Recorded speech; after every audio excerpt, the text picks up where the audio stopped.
जय Hind. Last class में हम लोग पढ़े थे नेफ्रॉन की संरचना और किडनी के कार्य हम आपको बताए थे। वहाँ पर बताया था किडनी जो होता है वो मुख्य रूप से क्या करता है, रक्त में उपस्थित उत्सर्जित पदार्थों को अलग करता है, यूरिन को अलग करता है। तो आज हम लोग को जो पढ़ना है वो उसके आगे पढ़ना है यूरिन की बनावट। जो यूरिन होता है उसका निर्माण कैसे होता है, उसमें कौन कौन से पदार्थ मौजूद होते हैं। तो अगर हम लोग देखें कि यूरिन क्या होता है, तो यूरिन जो होता है एक प्रकार का तरल पदार्थ होता है और इसके अंदर जल होता है, यूरिया होता है और कई प्रकार के सॉल्ट कंपोनेंट होते हैं, आयन कंपोनेंट होते हैं, सोडियम क्लोराइड होता है। तो हम लोग देखें कि यूरिन का बनावट क्या होता है। इसमें लिख सकते हैं कि यूरिन में साधारणतः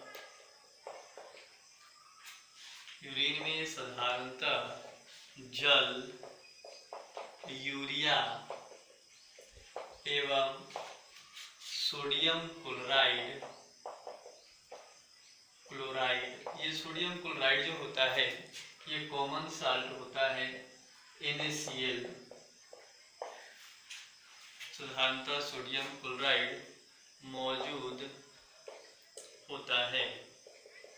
कह रहा है कि जो यूरिन होता है उसके अंदर कौन कौन चीज पाया जाता है, मुख्य रूप से जल होता है, यूरिया होता है और सोडियम क्लोराइड, कुछ सॉल्ट का मात्रा, नमक का मात्रा मौजूद होता है। अगर देखें तो यूरिन का 96% भाग, लगभग 96% भाग क्या होता है, जल होता है तथा 4% ठोस पदार्थ होते हैं।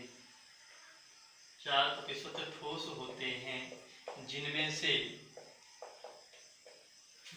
से 2% यूरिया एवं 2% अन्य पदार्थ मौजूद होता है। अब देखिए यहाँ पर इस सेकेंड पॉइंट में यूरिन के भाग जो होते हैं उसको दो भाग में बांट दिया, तरल भाग और ठोस भाग। तो तरल भाग में जो है वो जल है और वो जल जो है वो कितना परसेंट है, 96% है और जो ठोस भाग बच रहा है वो 4% बच रहा है। अब ये जो 4% ठोस है इसमें को भी दो भागों में बांटा है। 4% में से 2% जो है वो यूरिया होता है और 2% कौन होता है, अन्य पदार्थ, कई प्रकार के जो आयन होते हैं, ठीक है, वो मौजूद होते हैं। नेक्स्ट अगर हम लोग देखें तो प्रति या ये जो यूरिया होता है उसका निर्माण कैसे होता है आगे हम लोग पढ़ चुके हैं। तो यूरिया, नेक्स्ट पॉइंट, यूरिया का निर्माण प्रोटीन के मेटाबॉलिज्म से होता है।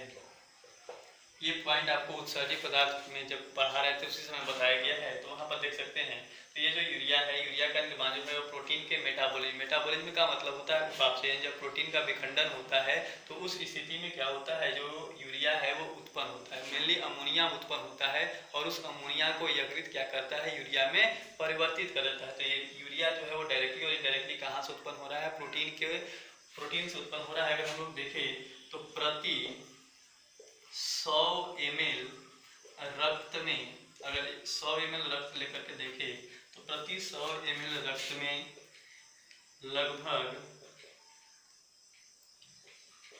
30 मिलीग्राम यूरिया, 100 ml रक्त में 30 मिलीग्राम यूरिया मौजूद होता है। अगर हमारे शरीर के ब्लड को देखा जाए तो उस ब्लड में 100 ml ब्लड में कितना यूरिया होता है, 30 मिलीग्राम। तो इस पॉइंट को नोट करिए, इसके बाद नेक्स्ट आगे देखते हैं। नेक्स्ट पॉइंट देखेंगे तो 100 ml रक्त में 2 से 3 मिलीग्राम यूरिक अम्ल मौजूद होता है। 100 ml रक्त में यूरिया का जो मात्रा था वो 30 मिलीग्राम था, जबकि यूरिक अम्ल जो होता है वो कितना होता है, 2 से 3 मिलीग्राम होता है। नेक्स्ट पॉइंट लिख सकते हैं, प्रतिदिन यूरिन के रूप में 1.5 से 2 ग्राम यूरिक अम्ल का निष्कासन होता है। 1.5 से 2 ग्राम यूरिक अम्ल का निष्कासन होता है। कह रहा है कि प्रत्येक दिन की अगर बात करें तो यूरिन का जो निष्कासन करते हैं उस यूरिन के द्वारा कितना ग्राम, 1.5 से 2 ग्राम यूरिक अम्ल जो होता है वो हम लोगों के शरीर से बाहर निकलता है। अब ये सब जो चीज़ें हैं वो आपकी किताब में दिया हुआ है इसलिए हम आपको लिखवा दिए, लेकिन जो इम्पोर्टेंट है वो ये पूछता है कि यूरिन जो होता है उसका पीला रंग क्यों होता है। तो यूरिन का जो पीला रंग होता है वो विशेष प्रकार के वर्णक के कारण होता है और उस वर्णक का नाम है यूरोक्रोम। उसको नोट करके लिखेंगे, एग्जाम में आने का संभावना इसका अधिक होता है। तो यहाँ पर लिखेंगे यूरिन का पीला रंग, यूरिन का पीला रंग यूरोक्रोम वर्णक, वर्णक का मतलब रंग होता है, यूरोक्रोम वर्णक के कारण होता है। ये क्वेश्चन पूछता है तो ये कौन सा वर्णक होता है, यूरोक्रोम, और जिसके कारण यूरिन जो होता है वो पीला दिखाई देता है। अब इसके बाद हम लोग को जो पढ़ना है वो एक हीमोडायलिसिस पढ़ना है। हीमोडायलिसिस क्या हो, जनरली वैसे व्यक्ति जिनका किडनी काम करना बंद कर देता है या किडनी खराब हो जाता है, जिसको हम लोग बोलते किडनी फेल हो गया है, उस स्थिति में उनके रक्त से उत्सर्जित पदार्थों को अलग करने के लिए हम लोग कृत्रिम रूप से तैयार किए गए किडनी या यंत्र का प्रयोग करते हैं। और उस यंत्र का प्रयोग, जिस यंत्र का प्रयोग हम लोग रक्त से उत्सर्जित पदार्थों को अलग करने के लिए कर रहे हैं, उस यंत्र को ही हम लोग क्या बोलते हैं, डायलाइजर मशीन बोलते हैं। और उस विधि को क्या बोलेंगे, रक्त से उत्सर्जित पदार्थों को अलग करने की विधि को क्या बोलेंगे, हीमोडायलिसिस बोलते हैं। तो इसको पहले नोट कर लीजिए, उसके बाद नेक्स्ट हेडिंग डालिएगा हीमोडायलिसिस।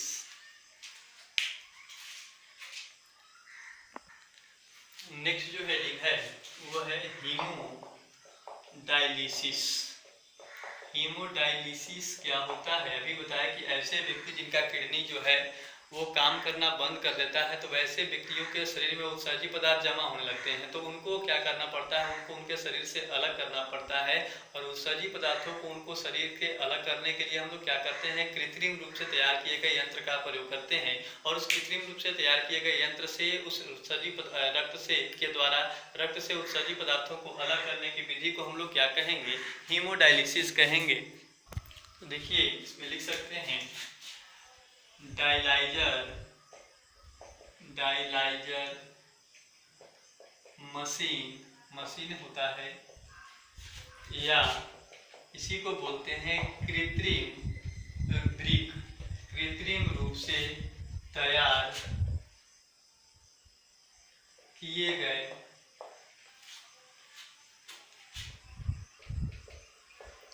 ब्रिक द्वारा रक्त से उत्सर्जित पदार्थों को अलग करने की विधि हीमोडायलिसिस कहलाता है। डायलिसिस कहलाता है। कह रहा है कि डायलाइजर मशीन या कृत्रिम रूप से तैयार किया गया ब्रिक को, किडनी को हम लोग क्या कहेंगे, कृत्रिम ब्रिक की अगर सहायता से क्या किया जा रहा है, रक्त में उत्सर्जित पदार्थों को अलग किया जा रहा है, तो उस प्रोसेस को हम लोग क्या बोलेंगे, हीमोडायलिसिस बोलेंगे। और इस यंत्र का उपयोग वैसे व्यक्तियों के रक्त से उत्सर्जित पदार्थों को अलग करने के लिए किया जाता है जिनका किडनी जो है वो फेल हो चुका है, काम करना बंद कर दिया है। तो अब देखिए ये डायलाइजर मशीन कैसा स्ट्रक्चर होता है। इस प्रकार से एक बक्सेनुमा संरचना होता है, और इस बक्सेनुमा संरचना के अंदर एक क्वाइल इस प्रकार से नली लगा होता है, ट्यूब। ये जो ट्यूब होता है ये अर्धपारगम्य झिल्ली के जैसा काम करता है। अर्धपारगम्य झिल्ली का मतलब होता है कि जो पदार्थों के कुछ चयनित पदार्थों का ही क्या करता है, परिवहन करता है। तो इस पूरे बक्सेनुमा संरचना के अंदर इस तरह से एक ट्यूब जो होता है वो मौजूद होता है, और ये जो ट्यूब होता है इसका नाम है सेलोफेन ट्यूब। ये सेलोफेन ट्यूब जो होता है वो कैसा होता है, ये अर्धपारगम्य होता है। और अर्धपारगम्य का मतलब अभी बताए कि ऐसे ट्यूब होते हैं जो पदार्थों को क्या करते हैं, कुछ चयनित पदार्थों का ही परिवहन करते हैं। तो ये बना दिए हम यहाँ पर आपका ये सेलोफेन ट्यूब, ध्यान रखना, ये डायलाइजर मशीन का हम मॉडल बना रहे हैं एक तरह से, कुछ इसी तरह से डायलाइजर मशीन होता है। अब ये जो यंत्र, इसको बोलेंगे डायलाइजर मशीन या कृत्रिम ब्रिक भी इसको कह सकते हैं। इसके अंदर ये जो ट्यूब लगा हुआ है, इस ट्यूब को बोलते हैं सेलोफेन ट्यूब या सेलोफेन नली कहते हैं। और ये जो सेलोफेन नली होता है, एक ऐसा होता है अर्धपारगम्य होता है। अर्धपारगम्य कहने का मतलब सेमी परमिएबल। अब ये सेलोफेन ट्यूब के बीच में ये जो गैप आपको दिखाई दे रहा है, इस गैप में क्या होता है, एक द्रव भरा हुआ होता है। इस प्रकार से इसके अंदर द्रव भरा हुआ है। और ये जो द्रव जो सेलोफेन नली के बीच बीच में भरा हुआ है, इस द्रव को हम लोग बोलते हैं डायलाइजर फ्लूइड। लिख देते हैं इसको। ये जो द्रव भरे हैं, इस द्रव को हम लोग क्या बोलेंगे, डायलाइजर फ्लूइड कहते हैं। और ये जो डायलाइजर फ्लूइड होता है, इसका जो संघटक होता है वो रक्त प्लाज्मा के समान होता है। इसमें लिख सकते हैं रक्त प्लाज्मा के समान, रक्त प्लाज्मा के समान संघटक। इसका जो संघटक होता है, जैसा रक्त प्लाज्मा में होता है वैसा ही होता है। अब देखिए यहाँ पर ये जो ट्यूब ए है और इसको मान लेते हैं ट्यूब बी। तो ट्यूब ए जो होता है, इसको हम लोग किससे कनेक्ट करते हैं, धमनी से कनेक्ट करते हैं।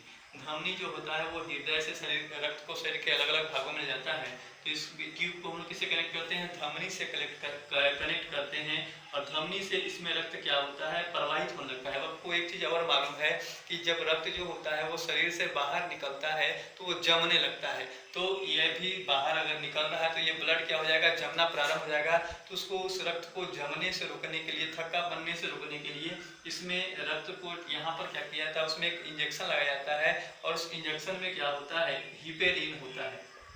हिपेरिन का इंजेक्शन लगाते हैं। ये जो हिपेरिन होता है वो रक्त को इस नली में प्रवाहित होते समय जमने से क्या करते हैं, बचाते हैं। अब यहाँ पर ये रक्त क्या होता है, रक्त को इस नली से इस पास करा जाता है। और जब ये रक्त जो होता है वो नली से पास हो रहा होता है, तो इस रक्त में मौजूद जो उत्सर्जी पदार्थ होते हैं वो क्या बाहर निकल करके, इस ट्यूब के माध्यम से बाहर निकल करके, और ये जो खाली स्पेस बचा हुआ है, इस खाली स्पेस में वो क्या हो जाते हैं, जमा हो जाते हैं। और ऐसे पूरी तरह से यहाँ तक आते आते रक्त जो होता है वो क्या हो जाता है, उत्सर्जी पदार्थों से मुक्त हो जाता है, शुद्ध हो जाता है। और जब ये रक्त ये ट्यूब बी से बाहर निकलता है तो इसको किस में कनेक्ट किया जाता है, सीरा में इसको कनेक्ट करते हैं। और यहाँ पर सीरा में भेजने से पहले इसको यहाँ पर एक इंजेक्शन लगाया जाता है जो इस हिपेरिन के प्रभाव को क्या कर देता है, कम कर देता है। और उसको बोलते हैं एंटी हिपेरिन। हिपेरिन या हिंदी में लिख सकते हैं हिपेरिन विरोधी। तो यहाँ पर क्या हो रहा है कि जब धमनी से रक्त जो है वो सेलोफेन नली से पास कराते हैं, तो यहाँ पर जो डायलाइजर फ्लूइड है इसका संघटक जो है वो रक्त प्लाज्मा के समान है। तो रक्त संघटक जो भी आरबीसी, डब्ल्यूबीसी या कोई भी चीज जो है वो इस सेलोफेन नली से बाहर नहीं निकला, क्योंकि दोनों तरफ सांद्रता जो है वो क्या है, बराबर है। लेकिन इसके रक्त के अंदर नाइट्रोजनी पदार्थ, जो उत्सर्जी पदार्थ है, उनकी मात्रा अधिक है। और इधर जो डायलाइजर फ्लूइड में उत्सर्जी पदार्थ मौजूद नहीं है, तो इधर से उत्सर्जी पदार्थ जो होते हैं वो डायलाइजर फ्लूइड की ओर गमन करते हैं। और जब वो गमन करते हैं तो धीरे धीरे उत्सर्जी पदार्थों से ये रक्त जो होता है वो यहाँ तक आते आते मुक्त हो जाता है। और उस रक्त को पुनः से सीरा के साथ क्या कर दिया जाता है, कनेक्ट कर दिया जाता है। लेकिन कनेक्ट करने से पहले उसमें एक इंजेक्शन लगाते हैं एंटी हिपेरिन, जो इस हिपेरिन के प्रभाव को क्या करता है, कम करता है। तो ये जो मशीन बना है, इसी मशीन को हम लोग डायलाइजर मशीन कहते हैं। और इस मशीन के द्वारा वैसे व्यक्तियों का उपचार किया जाता है, वैसे व्यक्तियों के रक्त को शुद्ध किया जाता है जिनका किडनी का क्या हो गया है, खराब हो चुका है, काम करना बंद कर दिया है। इस मशीन के द्वारा उनके रक्त को साफ करने की विधि को हम लोग क्या कहेंगे, हीमोडायलिसिस कहेंगे। जिसको आप नोट करिए और इसको क्या कर लीजिए, बना लीजिए।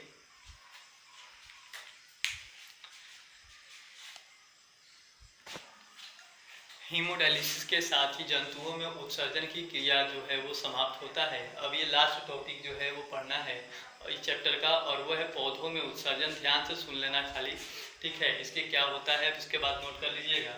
पौधों में उत्सर्जन करा कि पौधों में जो उत्सर्जन की क्रिया होती है वो दो चीज़ों के द्वारा होती है, दो छिद्रों के द्वारा होती है। एक तो रंध्र होता है और दूसरा कौन होता है, वात रंध्र होता है। रंध्र हम आपको बताए थे कि पत्तियों में पाया जाता है और वात रंध्र तना में पाया जाता है, ठीक है। तो पौधों में वही लिखा है कि पौधों में उत्सर्जन की क्रिया रंध्रों एवं वात रंध्रों के द्वारा होती है। ठीक है। सेकेंड पॉइंट अगर हम लोग देखें तो पौधा में कौन कौन से उत्सर्जी पदार्थों का निर्माण होता है, तो कह रहा है कि पौधों में बनने वाले प्रमुख उत्सर्जी पदार्थ टैनिन, रेजिन एवं गोंद होते हैं। आप लोग टैनिन रेजिन को भले न पहचाने, लेकिन गोंद को पहचान रहे होंगे। हम लोग के गांव के आसपास जो हरसेन का पेड़ होता है उसके ऊपर क्या होते हैं, गोंद लगा हुआ होता है। वो जो गोंद होता है वो क्या होता है, एक प्रकार का उत्सर्जी पदार्थ होता है। या देखे होंगे कई प्रकार के पौधों के पत्तियों को तोड़ते हैं तो उसमें से कई प्रकार के चिपचिपा पदार्थ क्या होता है, स्रावित होता है। और वो जो चिपचिपा पदार्थ स्रावित हो रहे होते हैं वही क्या होते हैं, टैनिन रेजिन होते हैं। ठीक है। तो ये सब के सब टैनिन रेजिन और गोंद जो होते हैं वो पौधों में बनने वाले एक प्रकार के क्या होते हैं, उत्सर्जी पदार्थ होते हैं। नेक्स्ट अगर बात करें तो जो टैनिन होता है वो आपको कहाँ पर मिलेगा, वृक्ष के छाल में मिलेगा। जो पेड़ का छाल होता है वहां पर आपको टैनिन मिलेगा। और जो रेजिन एवं गोंद होते हैं ये कहाँ पर पाए जाते हैं, जो जाइलम होता है, पुराना जाइलम पौधा में, उस पुराने जाइलम में आपको मिलेंगे रेजिन एवं गोंद। अगर हम लोग नेक्स्ट पॉइंट देखें तो कुछ पौधा को अगर आप लोग तोड़ करके देखते तो उसमें से व्हाइट दूध जैसा सब्सटेंस जो है, द्रव जो है वो बाहर निकलता है। तो वो जो दूध जैसा पदार्थ होता है उसको क्या बोलते हैं, वही क्या है, कुछ पौधों में उत्सर्जी पदार्थ सफेद रंग के गाढ़े तरल के रूप में होता है। और वो जो सफेद रंग के गाढ़े तरल के रूप में निकलने वाला पदार्थ होता है उसको हम लोग लेटेक्स कहते हैं। ठीक है ना। इसके बाद आखिरी पॉइंट है कि बबूल के पौधा जो है, बबूल के पौधों में जो गोंद होता है वो किसके रूप में, उत्सर्जी पदार्थ के रूप में जमा रहता है। ये इसलिए पॉइंट लिखे हैं कि ये एक्सरसाइज के क्वेश्चन में दिया हुआ है कि बबूल के पौधा में उत्सर्जी पदार्थ किसके रूप में जमा रहता है, तो किसके रूप में जमा रहेगा, गोंद के रूप में जमा रहेगा। तो इसको नोट कर लीजिए। ठीक है। ये ज़्यादा इंपॉर्टेंट आपके एग्जामिनेशन के हिसाब से नहीं है, फिर भी इसको किताब में दिया हुआ इसलिए बता दिए, इसको नोट कर लेना है। और इसके बाद एक और पॉइंट है, उसको पढ़ने के बाद ये चैप्टर क्या हो जाएगा, समाप्त हो जाएगा।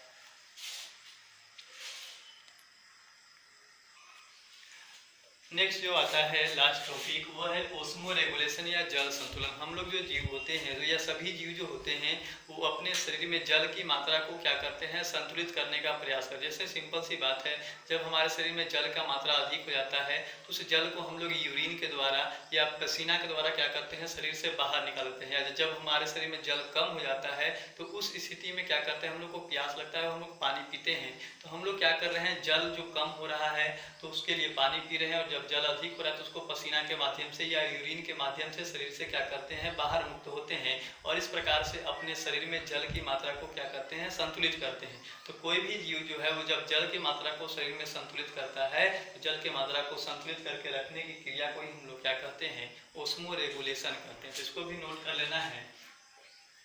कितना है, शरीर में जल की मात्रा को संतुलित,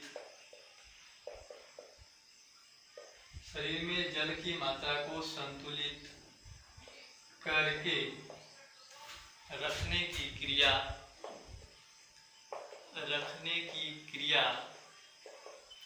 ओस्मो रेगुलेशन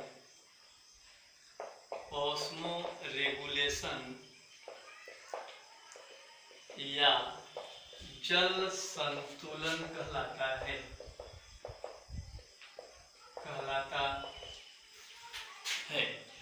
और ये जो अगर मनुष्य की बात करें तो मनुष्य में इसका मात्रा होता है 300 मिली ओस्मोल पर लीटर। 300 मिली ओस्मोल पर लीटर किसके लिए है, ओस्मो रेगुलेशन का वैल्यू मनुष्य के लिए है। तो ये क्वेश्चन आपके एग्जाम में एक अथी में दिया हुआ है, किताब में दिया हुआ है कि शरीर में जल को संतुलित करके रखने की क्रिया क्या कहलाती है, तो उस जल संतुलन कहेंगे या क्या कहेंगे, उसको ओस्मो रेगुलेशन कहेंगे। यहाँ पर ये चैप्टर जो है समाप्त होता है। इस चैप्टर ही समाप्त नहीं होता है, आपका यूनिट 1 जो जैव प्रक्रम था, लाइफ प्रोसेस चैप्टर, वो पूरा यूनिट 1 क्या होता है, समाप्त होता है। इसका भी क्वेश्चन आंसर आपको क्या कर लेना है, पूरा कर लेना है। और उसके बाद हम लोग जो पढ़ेंगे वो यूनिट 2 पढ़ेंगे और उसमें है कंट्रोल एंड कोऑर्डिनेशन, नियंत्रण एवं समन्वय वाला भाग। तो पहले आप इसको नोट कर लीजिए और इसके बाद इसका क्वेश्चन आंसर बना लीजिएगा। और जो क्वेश्चन आंसर नहीं आएगा उसको कमेंट बॉक्स में लिख दीजिएगा, हम उसको क्या करेंगे, बताने का कोशिश करेंगे। तो इसको नोट कर लीजिए। आज के लिए इतना ही, धन्यवाद।